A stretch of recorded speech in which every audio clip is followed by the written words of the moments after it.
Welcome to the deep dive. This is where you bring us the information and we help you unpack it. Yeah, pull out the key insights, the things that really matter from the material you shared, Think of us as guides, helping you sort through the details. and see that bigger picture. So today we're diving into something really sensitive, really crucial: cybersecurity in healthcare. Specifically, how breaches affect, well, that fundamental patient trust. The information we're looking at paints a pretty stark picture, doesn't it? It really does. Because, healthcare data isn't just numbers on a screen. No, it's your medical history, your finances linked to treatment, insurance Your details. most private health decisions all tied up together. It's deeply personal stuff. It absolutely is. So our mission here is to really get into these recent incidents and the information surrounding healthcare data breaches. Right. Understand the risks, see how trust gets eroded, and crucially, what can actually be done. For organizations, but also for you, the individual. But before we really dig in, we want to thank our sponsor for this deep dive, Stonefly. Stonefly is a leader in enterprise storage, backup and disaster recovery, AI storage, and also cloud solutions. And look, if you're concerned about secure, ransomware-proof storage, which is highly relevant today, Stonefly sells air-gapped storage. Right, that's storage physically or logically cut off from other networks, a key defense. And immutable storage, too, meaning data, once written, can't be changed or deleted. Really vital stuff. If that sounds like something you need, you can contact them at sales@stonefly.com to schedule a demo. Okay, so let's talk about this link, data security and patient trust. The material we reviewed uses this phrase. It calls breaches seismic events. Seismic. That really lands, doesn't it? It suggests something that fundamentally shakes things up. It does, and the fallout, well, it goes way beyond just identity theft, though that's bad enough. Right. Healthcare records are such prime targets because they contain those intimate details. It's a goldmine for criminals. And the truly seismic part, the hit to patient trust, that's Yeah. the bedrock, right? Absolutely. It's the foundation of effective healthcare. If you can't trust that what you share stays confidential, well, everything changes. Yeah, the information points to this kind of domino effect. Exactly. Fear about confidentiality leads to hesitation. You might not share everything your doctor needs to know. Which can directly impact your care, potentially jeopardizing diagnoses or treatments. And it just generally lowers patient engagement. There's this barrier of fear. It makes you wonder, can things like electronic health records, which promise better care, really work if the security underneath feels shaky? That's the core question, isn't it? Is the foundation strong enough? And these aren't like hypothetical or rare events. The information shows they're happening constantly. Alarmingly often. Statistics in the materials suggest healthcare organizations face breaches like every few days. Every few days, wow. Yeah, it's not an isolated incident anymore. It's a persistent threat landscape. And the attackers aren't just random hackers either. They're sophisticated groups. Targeting the most sensitive data. Health records, financial details, insurance info. The stuff that sells for a lot on the dark web. But it's not just about the attackers outside, is it? The material also points fingers inward. Right. At systemic vulnerabilities within these healthcare organizations, things attackers are actively exploiting. Like, outdated IT infrastructure. Yeah. You've got hospitals running critical systems on old hardware, old software. Yeah, stuff that maybe can't even get the latest security patches. It's like trying to secure a fortress with, wooden gates. And then there's the human element, insufficient staff training. Huge factor. Everyone from receptionists to clinicians handles patient data. If they aren't trained to spot phishing emails or use strong passwords or just handle data securely. They become unintentional weak points. Exactly. Right. Plus, sometimes just a lack of really comprehensive, consistently enforced security protocols across the board, big networks, lots of departments. It gets complex. And you mentioned complexity. What about third-party vendors? Oh yeah, that adds another layer. Think about billing services, scheduling software, even specialized medical equipment vendors. Each one is another connection, another potential door into the network. Another potential point of vulnerability that needs managing. Okay, let's bring this down to earth. There's a specific case study in the information, Marlboro-Chesterfield Pathology, MCP. Right, this really highlights a lot of what we're talking about. MCP, a lab founded way back in 1990, based in Pinehurst, North Carolina. And they noticed unauthorized activity on their internal IT systems. This was around January 16th, 2025. And the investigation confirmed it wasn't just a quick look around. An attacker actually accessed and acquired certain records, They got data out. MCP did what you'd expect, brought in third-party cybersecurity specialists to help investigate secure things. And law enforcement was involved, cooperating with the investigation. Pretty standard for a breach of this size. The investigation wrapped up March 31st, 2025, and yes, it confirmed personal information was in those compromised records. And we learned more about the who and how. It was ransomware. Specifically linked to the SAFEPAY ransomware group. Yeah, that group even claimed responsibility publicly on the dark web around January 25th. Now, SAFEPAY also claimed they deleted the stolen data.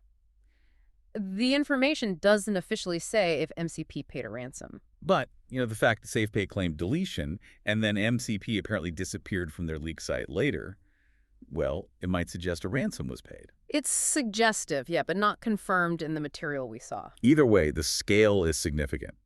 The breach potentially affected 235,911 people. Wow, nearly 250,000 individuals across the U.S. Whose data could now be out there. And the types of info varied, but included things like names, addresses, birth dates. Crucially, medical treatment information, too, and health insurance details, policy numbers. Some reports even mentioned the possibility of Social Security numbers and government IDs being involved for some people. Really sensitive stuff. MCP did report this to the Department of Health and Human Services, HHS, on May 9th, 2025, as required. And the material notes that, as of when it was gathered, MCP hadn't actually received reports of identity theft directly linked to this incident. Which is good news, obviously, but the risk is still there and the trust issue remains.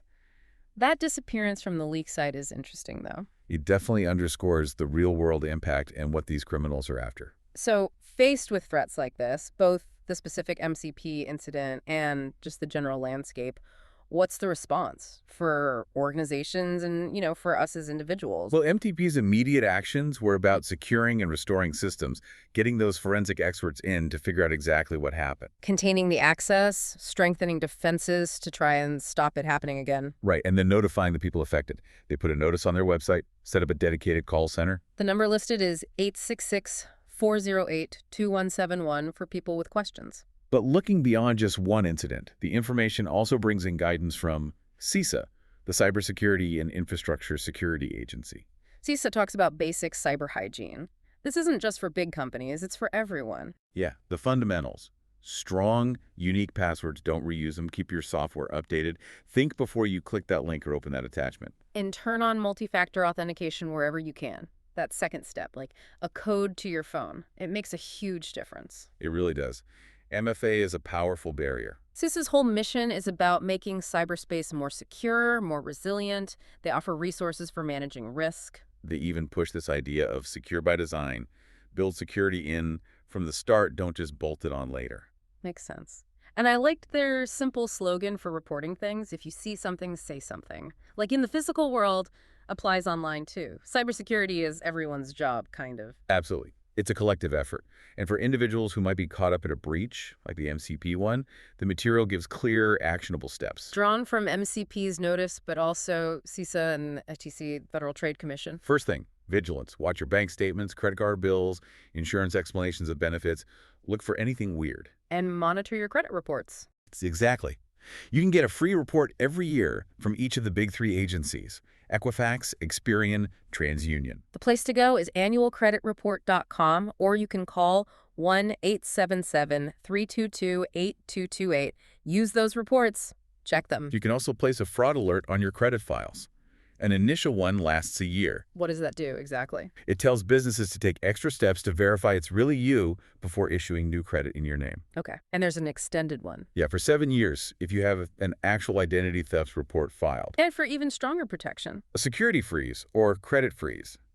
This basically locks down your credit file. Yeah. No new credit can be opened unless you temporarily lift the freeze yourself, usually with a PII or password. That sounds pretty powerful if you're really worried. It is. It's a very effective tool against new account fraud. The information also suggests contacting the FTC, the main consumer protection agency, and your state attorney general. Right, for more guidance on identity theft prevention. The FTC's info is Consumer Response Center, 600 Pennsylvania Avenue, NW, Washington, D.C., 2580.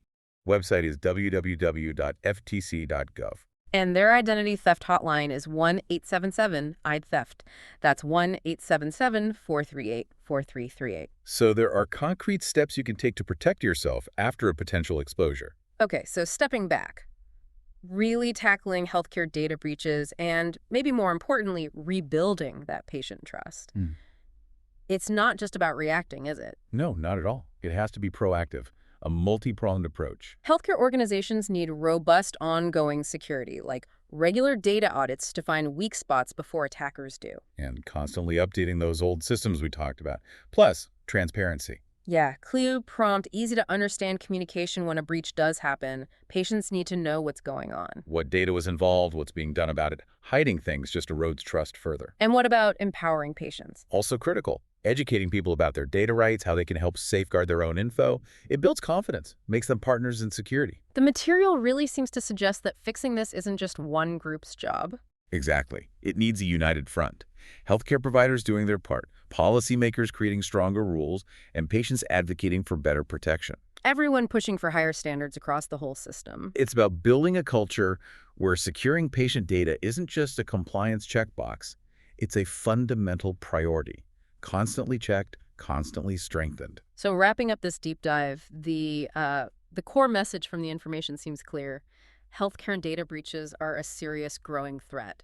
Yeah, with profound impacts on security and that crucial patient trust, as we saw with the Marlboro-Chesterfield Pathology case. And tackling it requires both strong defenses from organizations and, well, vigilance from all of us as individuals. Robust security measures and proactive personal steps, both are needed. Which really leaves us with a pretty big thought to chew on, doesn't it? Yeah. How do we make sure all this technology that's supposed to improve healthcare, make it more connected, efficient, better, how do we stop it from accidentally undermining the very foundation of trust between patients and providers? And, in a world that's getting riskier digitally all the time, how can collective action, everyone working together, actually make a real lasting difference? Complex questions, definitely vital ones for the future. Absolutely. For healthcare and just our digital lives in general. And let's remember, this deep dive was brought to you by Stonefly. They're leaders in enterprise storage, backup and disaster recovery, AI storage, and cloud solutions. So if you're looking for that secure, ransomware-proof storage, we talked about things like air-gapped and immutable storage. Stonefly offers those solutions to help protect your critical data. You can find out more and schedule a demo by contacting them at sales@stonefly.com.